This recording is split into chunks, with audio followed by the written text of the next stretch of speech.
I'm Peter Vogelaar. I'm the Executive Director at the Mohawk Valley Resource Center for Refugees, and I've been here for about 9.5 years. And this is a dream come true to be able to do this and have this conference and this film festival. And Utica is a perfect host for that. I would like to, before I have just a couple of remarks, I'll thank our sponsors and our supporters, Utica College, Hamilton College, Colgate University, Uptown Theater, the Tremontaine, Quadsimia, who are all partners in trying to help put this all together. We also have many contributors, Bank of Utica, Scouser, Zybe and Wittig, Excelis, Blue Cross Blue Shield, Chuck Tomaselli and Associates, Hanger Corporation, the Adirondack Bank, and Revere Copper all came together to try to make this happen. And I can't tell you how many volunteers and staff have put countless time and energy into making Unspoken the program that we hope it to be the next few days. So let me start by saying, quoting from the Utica OD, "Congratulations, Utica. We are the home of the world's newest and one of the most significant human rights forum.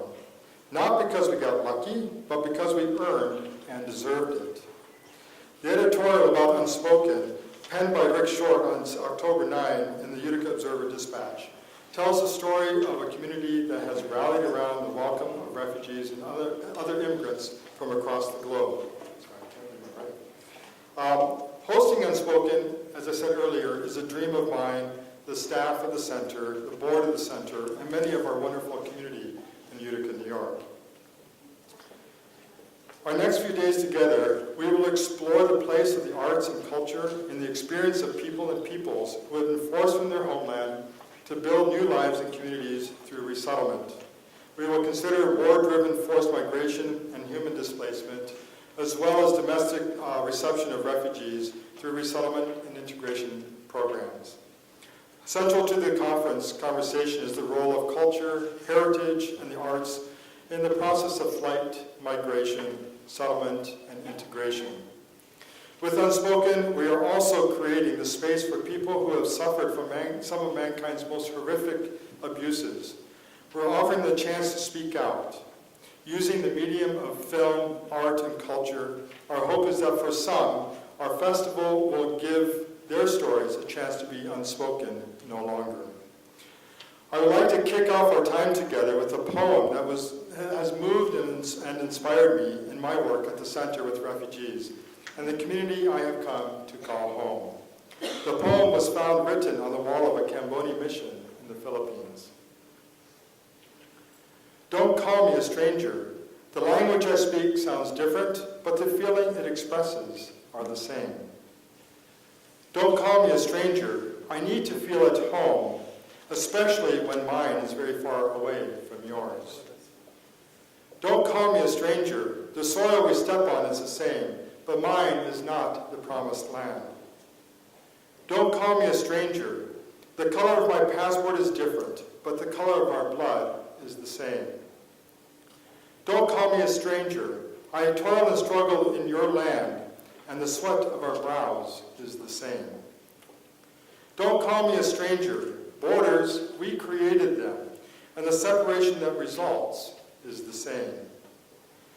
Don't call me a stranger. I am just your friend, but you do not know me yet. Don't call me a stranger. We cry for justice and peace in different ways, but our God is the same. Welcome to Utica, and welcome to Unspoken."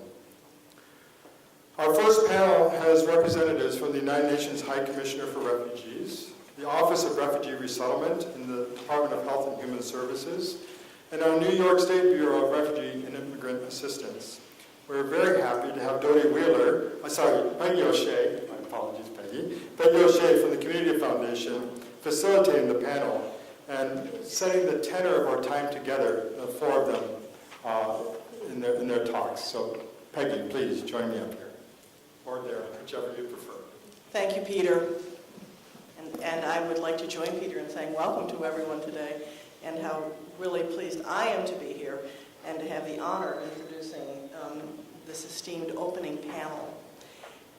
Before I introduce the panel, I know Peter said when he asked me, invited me to do this, he said, just give a little sort of an opening of your own thoughts. And apparently, Peter was prompted to ask me that by a story, I guess, that I told one day about a walk I had taken up in the Cornhill and East Utica neighborhoods, and how really touched and impressed I was by what I saw. So I've been thinking a little bit and just made a couple of notes. So, I asked myself, so what makes a community right to be the home of a major refugee center? We've all heard the term place matters. It is the unique qualities that each community possesses that in the end makes it right for resettlement and integration. Certain attributes must be met, and in Utica, or must exist, and in Utica they do. First, people in the community are open to change, and they're willing and wanting to be part of the reshaping and the repopulating of our community. Our new neighbors may look different, they may dress in colorful and beautiful new ways, and continue to introduce us to amazing new foods. They expand our horizons. Differences need to be seen not as negative and not as divisive, but mutual respect leads to cohesion. Second, people have the power to expand existing cultures and to build new cultures, and importantly, to educate. I bet many of us here today were in the audience last night at MVCC with Maya Angelou, and she said, everything she says is beautiful and touching, but a couple things really stuck with me today. And she said, as we learn, we then must teach. She went on to say, and when we get, we then must give. And when she said that, I thought that just as, they're profound words for us all to live by, and I thought it had meaning, such meaning today as well. The panel that we will hear, or the panels that we will hear over the next 3 days, and the art, films, and music that will entertain us, will also go far in educating us to what is often unspoken. As citizens of a community and as citizens of the world, we are called to know what's going on in all parts of the world, to understand why people must flee their own countries, their communities, often leaving behind their families and their friends.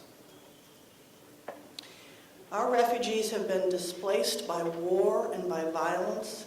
They have come here seeking protection, respect, and understanding.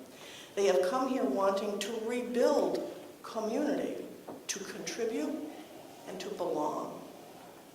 In the coming days and weeks, let us all take a walk in the neighborhoods that are the new multi-ethnic neighborhoods and visit one or more of the many restaurants that offer food from all over the world. Seek out some new friends. Thank you, Peter, and your staff. Congratulations, your volunteers, your many sponsors for this outstanding opportunity for us all to learn.